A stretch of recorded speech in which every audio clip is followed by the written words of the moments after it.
Bonjour, Minister Garneau, Monsieur Streiner, chers invités.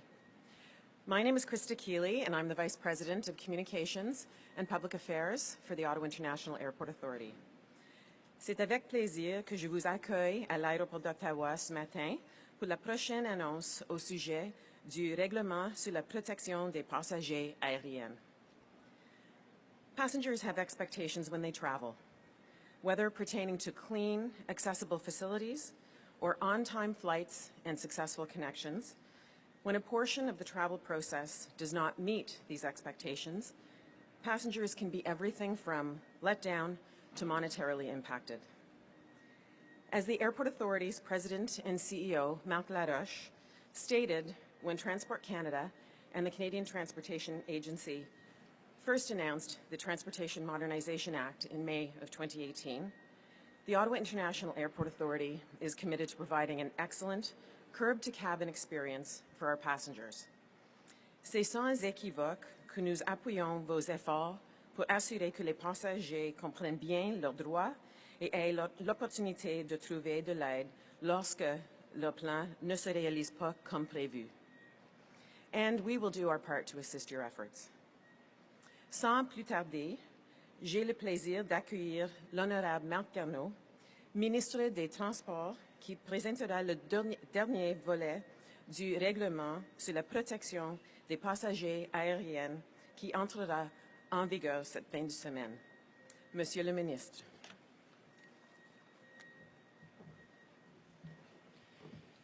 Merci beaucoup, Krista. Good morning, bonjour. This morning I have the pleasure of being here to speak to you about the second phase of the passenger rules and in the company of the Chair and CEO of the Canadian Transportation Agency, Mr. Scott Streiner. And I also want to point out that I have the pleasure this morning of having my Parliamentary Secretary for Transport, Chris Biddle, who has joined the team, and delighted that Chris is now with us. Aujourd'hui, nous franchissons une étape importante de nos démarches pour améliorer l'expérience des passagers aériens canadiens. J'aimerais remercier l'Aéroport international d'Ottawa et souligner la présence de M. Streiner et aussi vous dire que l'Office a joué un rôle essentiel dans l'élaboration des règlements sur la protection des passagers aériens. C'est le dimanche, le 15 décembre, ce dimanche, que la deuxième et dernière phase de la nouvelle réglementation entrera en vigueur. This follows the rules that were implemented in the first phase last July the 15th. The first phase included rules related to communication, tarmac delays, denied boarding or due to overbooking, lost and damaged luggage, and the transporting of musical instruments. Incidentally, I had the chance to meet with the Canadian Federation of Musicians earlier this week, and they told me that these new rules will make travel easier, safer, and more predictable for Canada's musicians and their instruments. Steps like the air passenger rights have real, meaningful impacts for all Canadians, making travel easier and less stressful for frequent flyers, for families, or first-time flyers. This final phase also includes new rules regarding children's seating and additional new rules for situations when there are delays or cancellations. The air passenger protection regulations are one of the major achievements from Transportation 2030, the Government of Canada's strategic plan for the future of transportation in Canada. Our goal was to move forward in this weekend with both phases of the air passenger protection regulations in place for airlines and for travelers. I am pleased to say that we have achieved that goal. Acheter un billet d'avion, c'est un gros investissement. Les Canadiens et Canadiennes ont le droit d'avoir le service pour lequel ils ont payé. C'est pour cette raison que nous avons mis en place le règlement sur la protection des passagers aériens. Je vous invite donc à consulter le nouveau règlement, tout particulièrement avec la période des fêtes qui approche où les voyages sont plus fréquents. Vous y trouverez notamment de nouvelles règles concernant l'attribution de sièges aux enfants Et aussi, les transporteurs aériens doivent s'assurer que les enfants de moins de 14 ans occupent un siège à proximité d'un parent ou d'un tuteur sans qu'il y ait de frais supplémentaires à la charge des passagers. De plus, de nouvelles règles claires visent les retards et les annulations. Recognizing the difference between small airlines and large airlines, the rules accommodate the operational realities of Canada's smaller northern and regional carriers. Air passengers deserve regulations that are consistent and fair, and these new rules apply to all airlines that fly into, out of, or within Canada. Every single traveler in Canada will benefit from these rules, and an airline that does not follow them could face administrative penalties, financial penalties of up to $25,000. On December 15th, new rules will also come into force, and this is important, requiring airlines to collect data on their performance.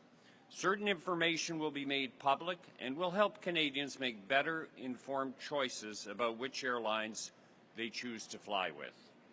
Les nouvelles règles permettront à Transport Canada de recueillir et publier les données sur le rendement des voyages aériens, des transporteurs aériens et d'autres fournisseurs de services aériens. Ces données porteraient entre autres sur les retards sur l'aire de trafic et les surréservations. Grâce à cette transparence accrue et à la disponibilité de plus de renseignements, les voyageurs pourront faire des choix et prendre des décisions plus éclairées. L'expérience des passagers s'en trouvera améliorée.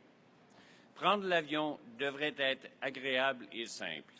Le nouveau règlement sur la protection des passagers aériens établit des règles claires et équitables à la fois pour les voyageurs et les transporteurs aériens. Je souhaite un agréable voyage à tout le monde qui se rendra au Canada, en partira ou voyagera à l'intérieur du pays en ce temps des fêtes et à tout autre moment par la suite. Merci et je cède maintenant la parole à mon collègue, M. Scott Streiner. Merci.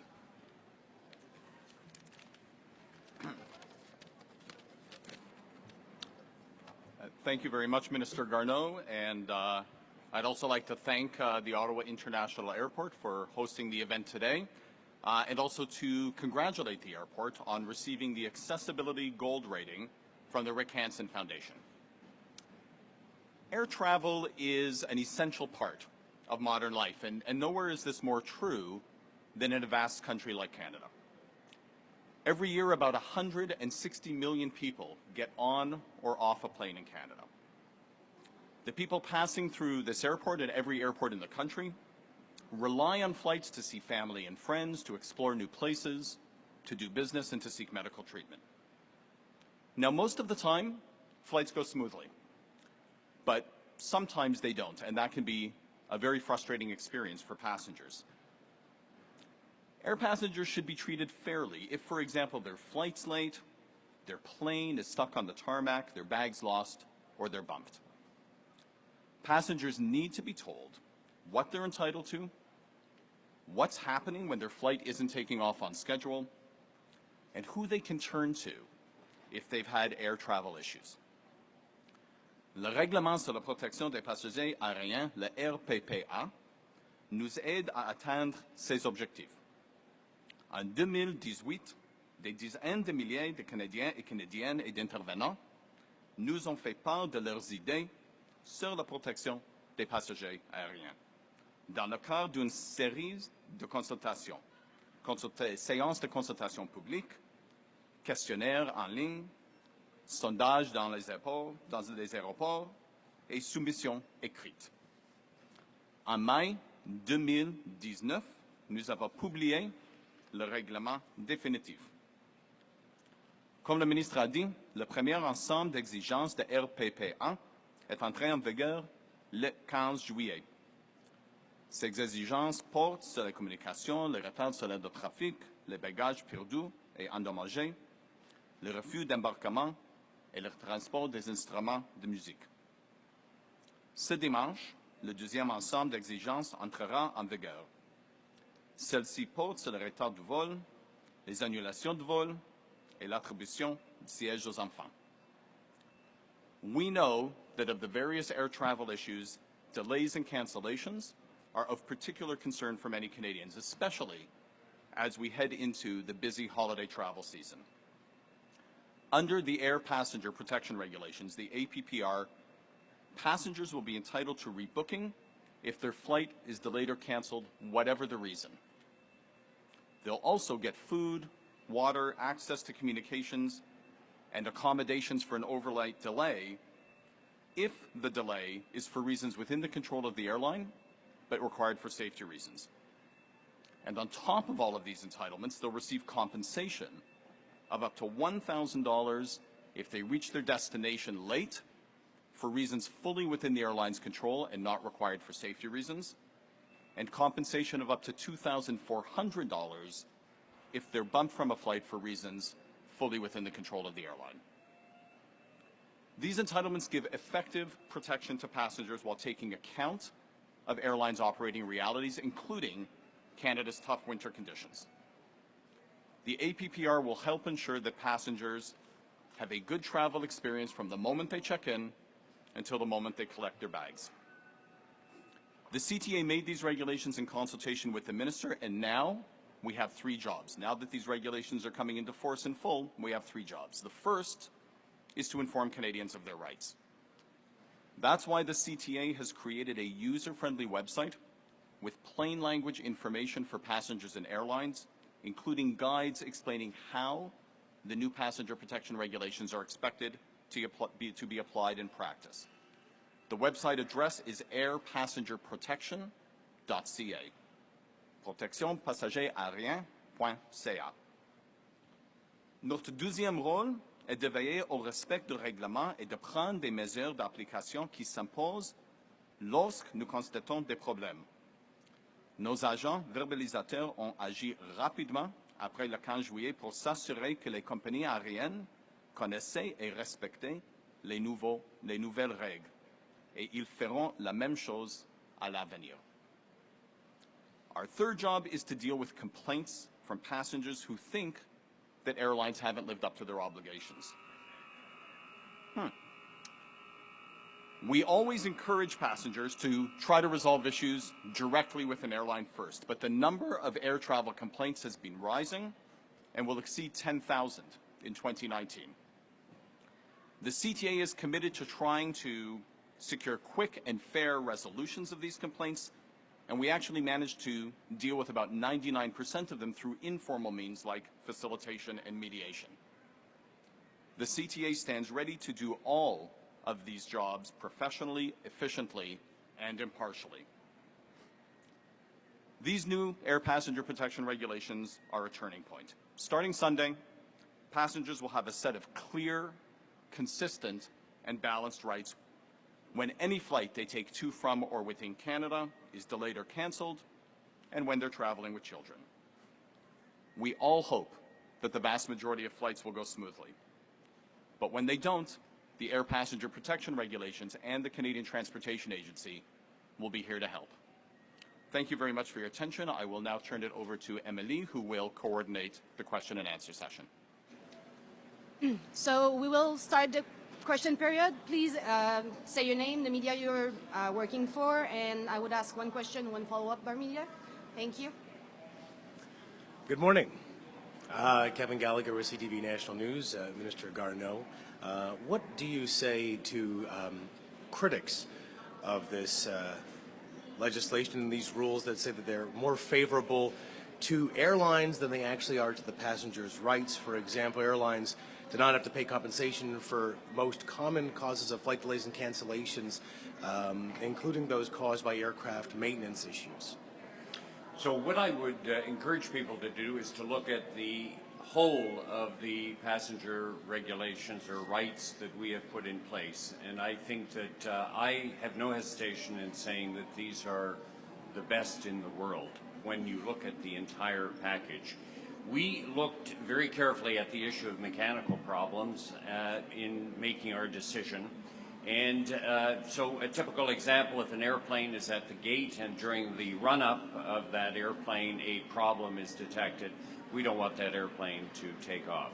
So in the end, until the problem is fixed, in the end we made the decision that the right approach was to put in place standards of treatment for the passengers, and that can imply food and water, it can imply hotel reservations if there's a long delay, and it can imply rebooking, either with the same airline or a different airline or even a competitive airline if the delay is of a certain duration. We believe that this is the right approach to take.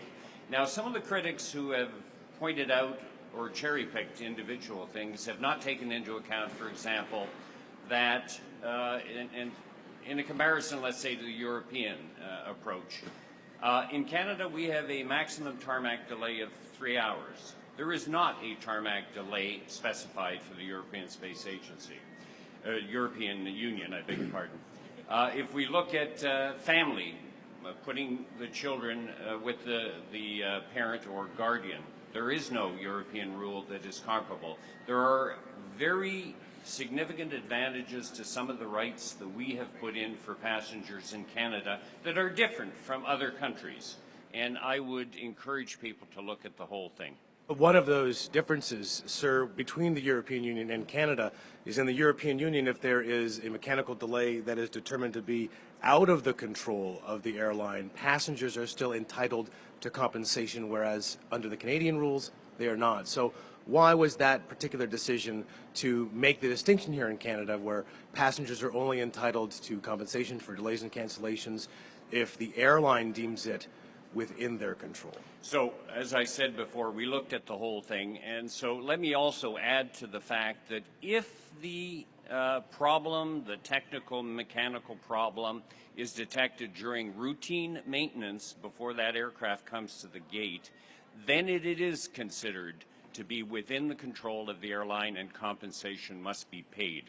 That is a very important factor to take into consideration. But as I said before, in the case of a mechanical problem detected during the run-up of the aircraft at the gate, we felt that from a safety point of view, it was important to put the focus on safety and getting the problem repaired, but we still require the airlines to provide standards of treatment in that case. De Jérôme Bergeron de Radio-Canada. J'aimerais d'abord vous entendre en français sur ce que vous venez de dire. Les critiques des groupes de défense des voyageurs, entre autres, qui disent que ça manque de mordant, cette charte-là, surtout quand on se compare avec l'Europe. Est-ce que vous pourriez un peu nous répéter votre réponse en français? Oui, si on se compare avec l'Europe, je peux vous donner toutes sortes d'avantages dans notre charte des droits, comme par exemple, il n'y a pas de délai maximum sur le tarmac pour l'Union européenne, tandis que dans notre cas, on a choisi 3 heures. Pour fin de comparaison, aux États-Unis, c'est 3 heures pour domestique et 4 heures pour international. Pour nous, c'est 3 heures, avec un besoin de bien traiter les passagers durant le temps qu'ils sont sur le tarmac, avec de l'eau, avec de la nourriture, avec des communications, avec l'accès aux toilettes, avec des messages réguliers pour leur dire ce qui en est de la situation, avec un système de chauffage et air conditionné pour qu'ils soient confortables. Toutes ces choses-là, on les a mis en place. Comparez ça avec ce qui existe avec l'Europe, vous allez voir une différence. Au Canada, on a aussi insisté que les familles doivent pouvoir être ensemble durant le vol sans frais pour les parents ou le gardien que des enfants. Alors, ils doivent être dans la même rangée s'ils ont moins de 14 ans ou juste une rangée en arrière, ça dépend de leur âge. Alors, il faut comparer tout la charte avant de décider sur un item si une charte est meilleure qu'une autre. Et c'est ce que j'encourage les gens à faire. Maintenant, j'aimerais qu'on parle d'Air Canada qui connaît des ratés sans précédent dans le système de réservation. Ça a un impact chez les voyageurs. Est-ce que vous êtes en constante communication avec Air Canada? Est-ce que vous mettez de la pression pour que ça se règle? Parce que ça fait plus d'1 mois maintenant que les voyageurs ont de la difficulté à obtenir la ligne, qui attendent des heures et des heures pour parler au service à la clientèle, et ça a des répercussions jusque ici à l'aéroport. Est-ce que vous avez des communications avec Air Canada? Vous mettez de la pression? C'est sûr, nous avons été en communication avec Air Canada parce que nous, on se fait appeler continuellement à Transport Canada par des passagers et des organismes pour nous mettre au courant sur la situation avec les difficultés de réservation et l'accès à la compagnie pour parler de leurs problèmes. Alors, j'en ai parlé avec Air Canada, je les ai mis au fait sur la quantité de plaintes que nous recevons et je les encourage bien sûr à régler le problème le plus rapidement possible. Ils viennent de changer leur système de réservation, c'est ça qui est responsable pour... il y a des petits pépins qui sont en train de régler. Ils sont très conscients du fait que, parce qu'ils reçoivent beaucoup d'appels, ils savent que c'est la saison vraiment la plus achalandée. Alors, croyez-moi quand je vous dis qu'ils savent qu'ils doivent régler le problème le plus rapidement possible. Maintenant, pour le passager, dans certains cas, ça peut avoir un effet sur leur capacité de faire leur vol. Et il pourrait y avoir des cas où ils pourraient aller consulter l'Office des transports du Canada. Alors, je vais passer ça à M. Streiner. Merci, Monsieur le ministre. Donc, le nouvel règlement n'inclut pas des règles en ce qui concerne exactement le délai de réponse si on téléphone au centre d'appel d'Air Canada ou d'autres compagnies aériennes. Mais il y a des droits des passagers aériens dont la réalisation dépend d'une certaine partie de la possibilité de parler à quelqu'un, un représentant de la compagnie aérienne. Et nous avons reçu plus ou moins 50 plaintes concernant cette situation à Air Canada. Et donc, on continue à surveiller la situation. Et comme le ministre a dit, l'Office de transport du Canada aussi encourage Air Canada à faire tous les efforts afin de régler la situation le plus tôt possible. Mais ça fait plus d'un mois. Quand est-ce que pour vous, ça va être assez? Que là, il faut intervenir. Elle est où la limite pour vous pour que le problème se règle?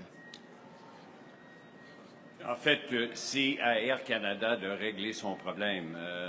La solution, vraiment, ça va être la capacité de régler le problème avec le nouveau système de réservation. Mais je dois vous dire que Air Canada en est très conscient et a augmenté de 25 le nombre de personnels qui sont disponibles pour les relations publiques au téléphone.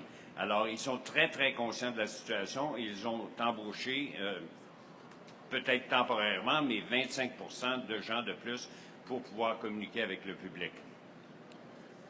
Hi there, Minister. Jordan Press from CP. I wanted to just ask you, since the first phase came in a couple of months ago, I just wanted to get a sense of how well that it has worked so far. Mr. Streiner, maybe you can explain, just given the number of complaints that maybe have come in, number of issues resolved. I was hoping you could just give a sense of how it has actually worked so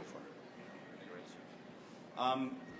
So I think the short response is that the implementation of the first set of air passenger protection regulation requirements went remarkably smoothly.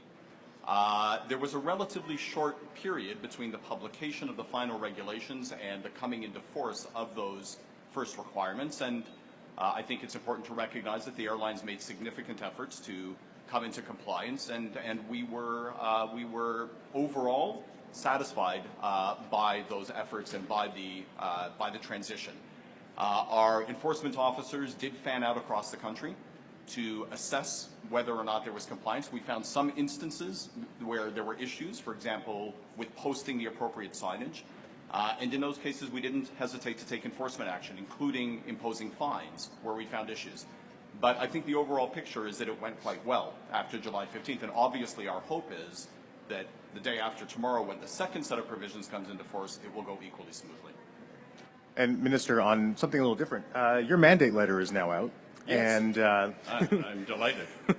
I think we all are to actually finally read it.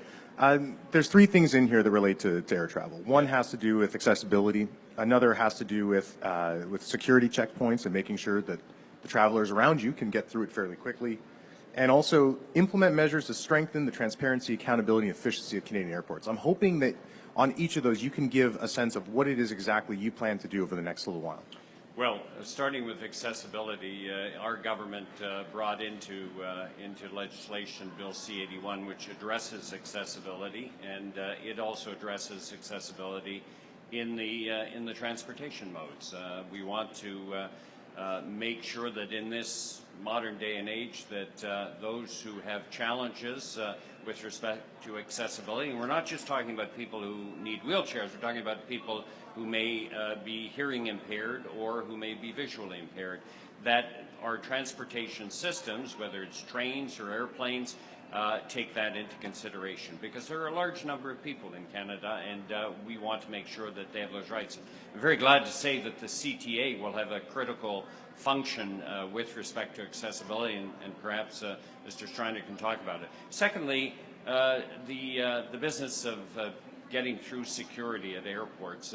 I think we all realize that even though CATSA does a good job in terms of security, that we all would like to spend less time in the queue getting through security, because it's one of the things that people don't really look forward to when they come to the airport, but it is important from a security point of view. And that is one of the things that I interpret from my mandate letter as being essential, to try to see if we can speed that process up. One of the things that we are doing with CATSA is converting it to a not-for-profit designated screening authority, a new model, in the same way as NAVCAN was hived off of Transport Canada over 20 years ago and became a separate entity that we regulate, but it's otherwise independent. We're going to do the same thing with the Airport Screening Authority. We think that that will also help it to be more efficient. And the third point that you brought up was with respect to the airports. I think that, you know, the model that has existed with our airport authorities for over 20 years has been a very good model, but it's 20 years old, and the world has changed. A whole bunch of things have changed, and we think that it's a good time to relook at the governance and the way things operate within our airports in response to a number of factors. And so that's something that I look forward to looking into in the coming months. Perhaps on accessibility.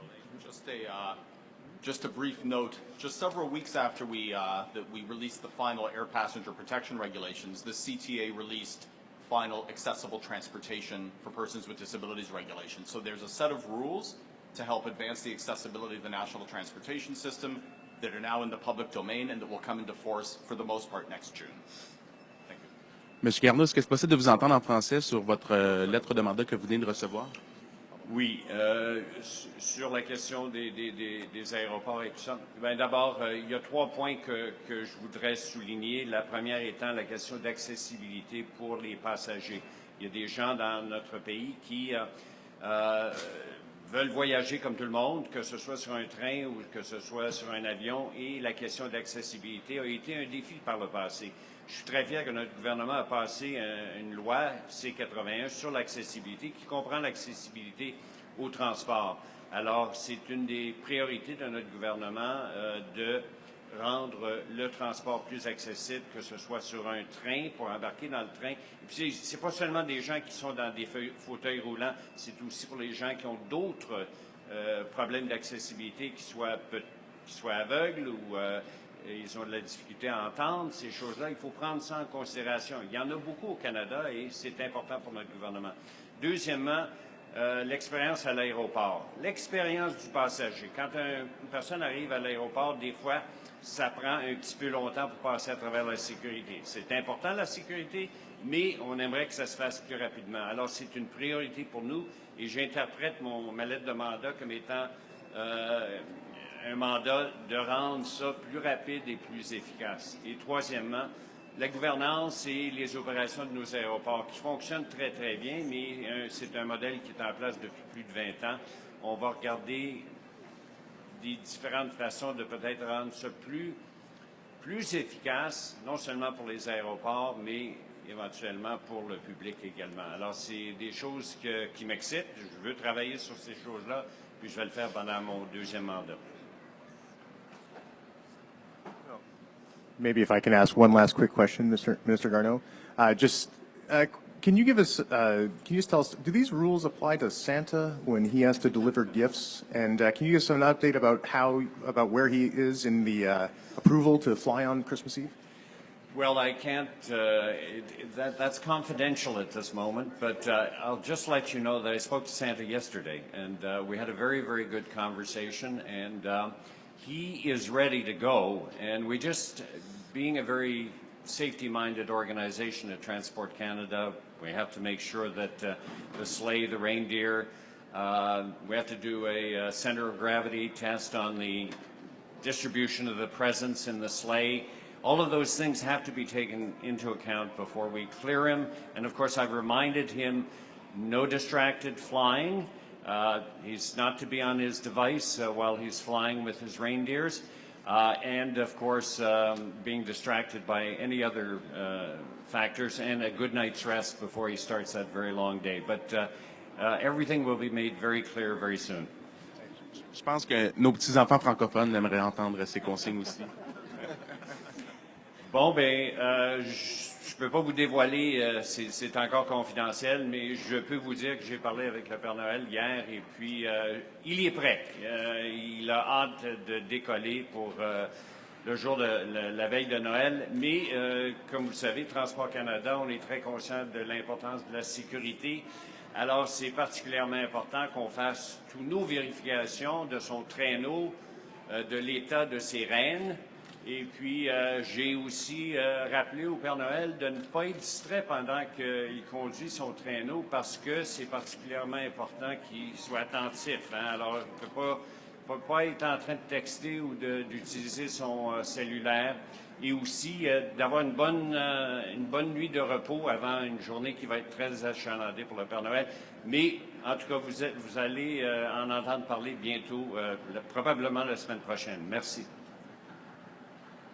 Merci beaucoup. Thank you.